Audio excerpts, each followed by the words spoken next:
We be chopping it up. Word around town, we be chopping it up. AC the barber, he be chopping it up. Chopping it up. Brand new podcast, chopping it up. You can get you some game or you can get you a cut. We speaking all kind of topics from rich to poor. All negative vibes, get your ass out the door. We connecting with the people trying to get them some knowledge. Whether working 9 to 5 or trying to get into college, we talking What's business. up, everybody? You're tuned in to the Chopping It Up podcast. I'm here with my good friend, man, Mr. Errol Wesley. Man, a great guy, man. He has a lot of wisdom and knowledge that he can spread out to all of us. But you just got to be willing to listen. See, a lot of folks, Earl, I know, man, they don't want to listen, especially young folk. Mm-hmm. You know, they want to be the one to quick to talk and tell you like they done live life and they ain't live nothing. Mm-mm. You ever get that sometime? I get that all the time. I get it all the time. You know, I had young cats. I meet them, you know, especially when I was running my business. I meet them in Lowe's or Home Depot, over at McCoy's and stuff, and they would be telling me stuff. And the thing that used to get me was I'd have guys 25, 30 standing next to me talking about when you get older. I said, bro, you don't know I'm 67. Yeah. You know, they be like, you 67? I said, yeah. You know, I learned as a young man to stay out of stuff because you get your face beat in, get your body broke up. There's no way to live, you know. So sometimes you just have to walk away and live to see another day. Yeah. That's one of the main things our people, our young men and our young women need to learn. Yeah. That every battle is not fought on that day. Yeah, you're right. Sometimes you move on and live to fight another battle. Yeah. You know? Yeah. Every comment that somebody makes does not require a response. There's nothing to say that you got to respond because somebody said something. Mm-hmm. You know, it doesn't make you a bigger man or a bigger woman to respond to the stupidity that this person spit at you. Yeah. You know, show them your intelligence and walk away from it. Yeah. Yeah, well, Wes, shifting gears, man. I don't know if you've been paying attention to the news, man. What do you think about that Nolan Wells case down there in Mississippi? I don't want to sound like I'm old and prejudiced, but hey, I feel like you hang with your own people. Because that case there, just the way that they came back and said the kid got off the boat on this island, he didn't want to go back. Why would you stay on an island that has nothing on it and not want to come back? Yeah. So I felt like, you know, that they did something to him. Yeah. And since it was all of them and one of you, who's to tell the truth? Like my grandpa said, dead man don't tell no lies. No, you sure right. You know? Yeah. I feel the same way, man. It's just, and then when that call came, when they were calling in to the CETO to get towed in, mm-hmm. you know, I guess, you know, the dispatcher, when you call in, all that stuff's recorded. Yes. So, and, you know, man, it's kind of hard to say that y'all wasn't doing nothing to him because you hear all that stuff in the background. Mm-hmm. You know, them people got away now. Back in the day, you probably could have got away with that in Mississippi. Oh, yeah. But nowadays, they got enhancements where they can make, man, if they can make another you and make you talk and all that on the internet stuff, man, you know they some bad people out here, man. Oh, yeah. But not to say that they did that, but they were actually using the real call and they just enhanced it to hear what the people were saying in the background. Yeah. And it sounds to me that something happened. Yeah, it was something going on. It was a struggle. Yeah. You know, but, you know, there are so many states in the United States that are still behind the times. Yeah, you're right. It's nothing wrong for them to call you the N-word. And if you stand up for yourself, ain't nothing wrong with you looking out your window one night and they burn the cross out front of your house. Or they marching, you know.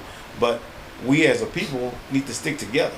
Yeah, you know, man. That's one of the downfalls of the black race. Yeah. You know, everybody else, you know, not to be racial, but check out the Asians when they come over here.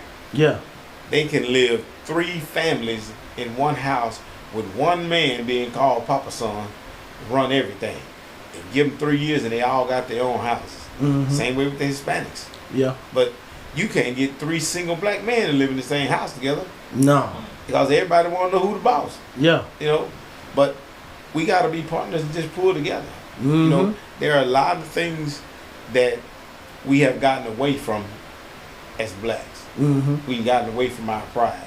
Yeah. You know, we ain't gotten away from the importance of education. Yeah. You know, we've gotten away from plain old common sense. Yeah. You know, my grandfather didn't go to college, and he used to call people that went to college them city slickers. Yeah. You know, educated fools. Yeah. Things like that, right? And he used to say, if you ain't got common sense, you ain't got sense. That was his thing. Yeah, but you know, I heard that too from my grandpa. You know, he had, well, you know, my grandpa, he had all kind of sayings, but you know, but I heard that also one of them, you know, because he used to tell us all the time. He said, "Hey man, don't go down to that store and spend them wooden nickels, cause they don't spin." Like, man, what are you talking about, man? He tell you don't go down there and shoplifting. You know, but you know, that was his way of telling us without saying, "Hey, don't take y'all butt down there and ain't got no money, and take something out that main store down there." Cause he ain't put that on my tab. Cause he had a tab with the guy down there. I forgot the old man name, but it was a long time ago. We used to go down there and steal them jack cookies he had in that jar. Man. You know, people listen to this cast don't even know what the jack cookie is. Man, we used to tear them up, dog. You know, I used to tear them up too. A matter of fact, I was talking to a friend the other day, and she said a moon cookie. I said, you mean one of them yellow pies with the cream in it? No. Yeah. She said a cookie with the face on it. I said, that was a jack cookie, yeah. You know, and that was a store in Navasota, West End. They called it Paulice's. Man, when I was about 14, me and my first cousin, we would go down there, and the dude, they had a 17-year-old grandson that worked in there. Yeah. He'd always make a bet. I remember one time he said, hey, if the two of y'all could eat this ghost pepper together, y'all get anything out the store. Man, we ate that pepper between the two of us. I told him, hey man, give me some jack cookies, some hang down, some cheese, and a soda. Yeah. But when I got home, my grandma was like, what's wrong with y'all? Y'all walk around here like y'all sick. I said, Maria, down at Paulice's, they dared us to eat a ghost pepper. She said, go in there and get you some of that milk. Yeah. Drink that milk. Yeah, get you right. Yeah. You know, old folk had that remedy, man. You know, it was just a remedy, you know, cause you ain't run no doctor. No, you know, you ain't run no doctor, man. I know many times, man, she put camphor-phenique on stuff and, you know, aloe vera on stuff if you burn. And hey, man, look here, man, I ain't understand all that, you know. No, but it worked. It was good for you. It worked, boy. They used to line us up, beginning of the winter, tablespoon of castor oil. Oh, man. Man, that was the nastiest stuff ever, man. Hold your nose and swallow. Yeah. You know? But hey, we didn't have all this stuff that's going on now. You sure right. But that's part of keeping the culture going. Yeah. And knowing common sense, you know, on how to revert back to what you learned to keep yourself going. Yeah. You know, a lot of stuff, you know, like I say, nothing against the white race, but a lot of stuff that the black race used to keep us healthy, they didn't cut it out. Yeah. They come up with any kind of way to get rid of it. So do you think that we're using what most of the Caucasians use to try to, you know, better our lives? And you know, cause like you said, y'all stood in line and took a teaspoon of castor oil. No, ain't nobody doing that no more. No. So no, we reverting to pills and all kind of other stuff that the white people use. You know, the medicines that they use that are not fit for our bodies. That's right. I think. You know, where, you know, there's a couple of podcasts like your podcast where the brothers are getting together and they chopping it up. They're doctors, and they will tell you blood pressure medication that the white people give you is not to cure the problem of blood pressure. It is to slow your heart down by way of slow your blood pressure down by bringing your heart rate down. You know, so they got pills. You know, they got blood pressure medication that they make from the most poisonous snake in the world. They take this. They got that puff adder viper. Yeah. And they take that stuff and mix it just lightly, because you know, to slow your heart down, you just poison you a little bit. It ain't gonna kill you. Yeah. It's gonna slow it down. You know. Yeah. So we need to get back to what some of the older people. Me myself, I'm holistic. You know, in the Bible, it tells you, it's a whole section about how you can heal yourself and feed yourself with the fruit from the trees and leaves and the roots, right? So there's a lot of things that I use roots for. I'll tell you in a minute, man. I don't want a flu shot, a shingle shot, a pneumonia shot. Yeah. I don't want no pills. You know, they go in there. I go to the VA because I'm retired. And so I went there today. Lady said it's flu season. I said, not for me. Yeah. You ain't give me no flu shot. Yeah. She said, well, you want the pneumonia shot? I said, I don't want no shot. I don't want any of these shots you got. I'm going to stick to my bitters, right? Mm-hmm. My beetroots, the black seed oil. I'm going to stick to those things. Yeah. They seem to work. Yeah. Like I say, age 67, I'm still kicking. Yeah. And I've been against pills since I was probably 20 years old. Well, they tell me this, Wes, if it ain't broke, don't fix it. So if it's been working for you all that time, that means there's some good that's out in that what you doing. Oh yeah. Because man, I'm hoping I can get 67. Mm-hmm. With all this stuff out here, cause I like pork and fried chicken and all this other stuff. Man, I like all this stuff, but I have but it's now. You see, I seen something on the news, man, where they saying now the chicken, they're pumping it up with so much medicine to push it out so quickly that it's causing cancers in the body. Yeah, they shoot the chicken full of antibiotics. Yeah. You can have a baby chick on Monday, and then 4 Mondays from now, you got a fryer. Yeah. That chicken that went from ounces to pounds in 3 weeks. Yeah. So these things affect our bodies. The milk that a cow gets. These guys that listen on the podcast, what they say, that milk is for cows, for calves. To make an animal go from 0 pounds to 500 pounds in 6 months. Yeah. We don't need that kind of advancement. Our bodies aren't made to move that fast. Yeah, that makes sense. I listen to a lot of the podcasts. I research and make sure that it's not just something that they putting out there for somebody to hear. Yeah, you check it out. Yeah, check it out. Yeah, that makes sense. I have high blood pressure. Uh-huh. I was on 3 blood pressure pills. I'm on 1 now. Mm-hmm. Along with my blood pressure pill, I take beetroot. Okay. Got my blood pressure was one. I think I was at 155/80 at one time, and now every day of the week I wake up, I'm 126/60. Oh, yeah. I was 120/60 when I joined the Marines. So hey, like I say, it works. I don't know if you know Alvin Carr. He used to come to the barbershop when I was over there off of Welcome Road. Okay. Right? But I turned him on to beetroot. He told me the same thing. He said, man, I got about 90 days of that beetroot in me. He said, I saw my blood pressure drop. I'm not going to sell people, don't want anybody to think that I'm telling them to drop their medicine. Yeah. But do some research. Yeah. And ask your doctor if you can put this in with it and see if it don't do you any good. Mm-hmm. Yeah, that's good, Wes. I've never tried anything other than blood pressure pills, but of course I don't take them. Yeah. I'm crazy. That's just how, but I'm only crazy when I need it. When I need it, I ain't taking it. It's like, man, why I ain't been taking this stuff? I know but it's just, man, a lot of that stuff I just don't believe is for my body.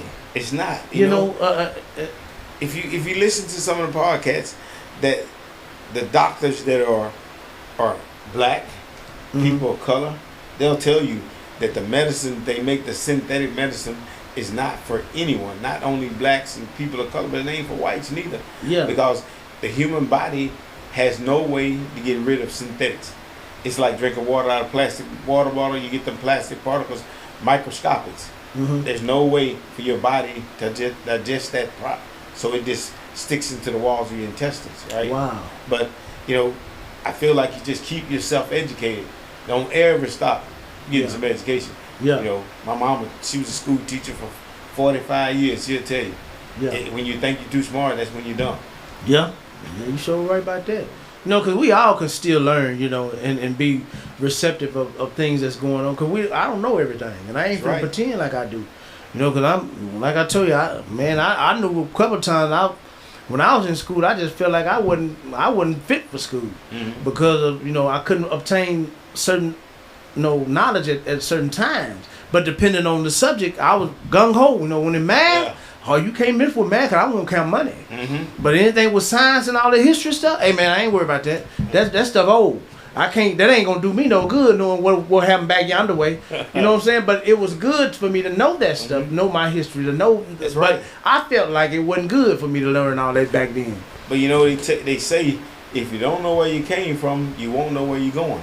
Yeah. And you won't realize when you're being pushed back where you came from if you don't know where you came from. Yeah. So history is a subject that we all need to dabble in every now and then to find out what's going on. Because, you know, you can find some of the weirdest stuff in history. Yeah. You know, in the state of Texas right now, it's against the law for a woman to chew cottonseed. I ain't know that. Because during slavery time, they figured out that the white man was getting rich off of the amount of kids that he could produce on his farm. Mm-hmm. Because they sold those kids. Some black person came up with it that when you chewed on these, when women chewed on these cotton seeds, it was like a birth control. It would not let your body receive anything that was going to produce a baby. Oh, okay. So when they found out that was the way that we was keeping them down, keeping the market down, they outlawed it. Oh, wow. It's still on the books. Yeah. So you have behind the time the states are. Yeah, and it's still allowed to this day. Still on the books. Golly, man, the boy, these white folks, but man, never mind. I can't say that. I can't say that. But you know, it's good that you know that, cause I didn't know that. I never known and never heard that. But you know, again, I wasn't really a history person. I was a light history person. Yeah. You know, just knowing the Independence Day stuff of that nature, the global, you know, stuff we celebrate to this day. But far as history, so like black culture history. Like I know a little bit, but I don't know too much, you know. And I feel like, no, I can't really help nobody, you know, when it come to that, you know, unless I study, unless I get into learning that, you know. You can just tell them, hey, when you're on the web surfing, look for some authentic black stuff. It's starting to come out now, you know. There are historians, black historians, that are tired of the stories being the way they were. You know, like you watch movies and you see cattle drives going across. They used to drive the cattle from Texas out to Arizona, you know, or they would drive them from North Texas down to Fort Worth, put them on the train, right? Mm-hmm. But the thing was, they're always white cowboys. But most cowboys that herded cattle across the country were blacks or Indians. Oh. You know, blacks or Indians. If you get into it, you'll find out some of the greatest cowboys ever to live was black. Mm-hmm. You know, the guy that started Bulldog, his name was Pickett. Yeah. Yeah. You know, but they don't want to say that. They want to give themselves the credit. The credit, yeah. You know, man. So we have to, you know, basically keep ourselves self-educated when it comes to black history. Yeah. Because you know the way that the school is going right now, they trying their best to vote anything. Yeah, man. Blacks and religion are the top two subjects that they trying to get rid of. So, but why is that when it's like you trying to get rid of us? That's right. They're trying to get rid of us. You know, and there's a podcast called "They Trying to Kill Us." You got to check that out. Yeah. And ask yourself this question: why is there a liquor store and a fast food restaurant on every corner in the black neighborhood? Mm-hmm. But you can't find none in the whites. You sure the whites gonna get the Longhorn Steakhouse. They gonna get the Brazilian, you know, you right thing there. But they don't want to let the McDonald's, Jack in the Box, you know. And all your health people will tell you that stuff will kill you. Yeah. You know, but we can find that out. Your podcast, very educational people. Mm-hmm. There's some other ones out there. They'll educate you on some of the things that they're trying to keep us unaware of. Yeah. You know? Man, it's just, I just never thought it was, you know how sometimes you underestimate things? Yeah. Where you know things are happening, but oh man, you know, it ain't that bad. Mm-hmm. You know, you talk yourself out of reality, so to speak. But then when you start seeing things really coming to fruition, mm-hmm. and especially with you being up in age and you knowing because you seen it from back in the day to where it is now, and you see a drastic change. So why I can't see the drastic change? That's what I'm trying to figure out. Like, you know what I'm saying? Because it's like, man, it's happening. It's happening. So, but why am I so blinded? So where I believe that it ain't that bad? It's happening, but you know, like I said, I'm 67. Born and raised in Navasota. Navasota was a very prejudiced town back in the day. It was? You know, I was a 6th grader before I saw anybody besides people that looked like me and you in the classroom. Oh, I didn't know that. We didn't go. The school was called George Washington Carver. Had 1st grade to 12th grade, all on one campus, right? And everybody was black then. Everybody was black. Only people that was there were Hispanics that didn't want to go all the way across town, because if you lived back in the day, if you lived within 2 miles of the school, you walked. Mm-hmm. You didn't get no ride. You walked to school. But my philosophy is that the people that I knew that attended an all-black school had more pride and better education than people that attended the mixed schools. Mm-hmm. Yeah.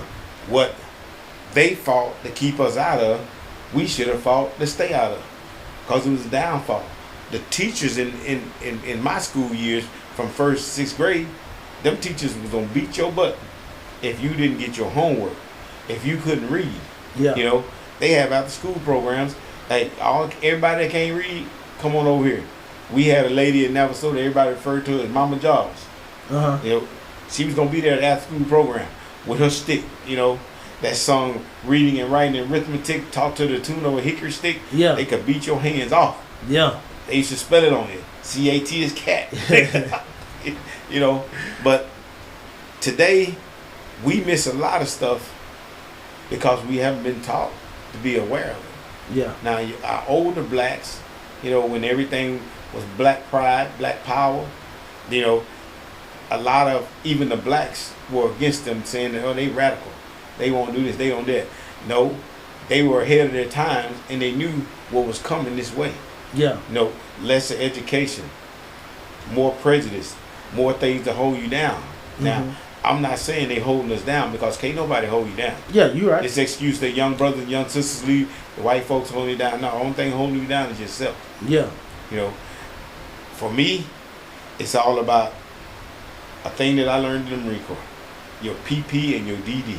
Yeah. Your persistence and your patience, your determinations and your discipline. Mm-hmm. Get you from point A to point B. Yeah. Put you in the spot like you in right now. Mm-hmm. Own your business, got your podcast, it'll put you there.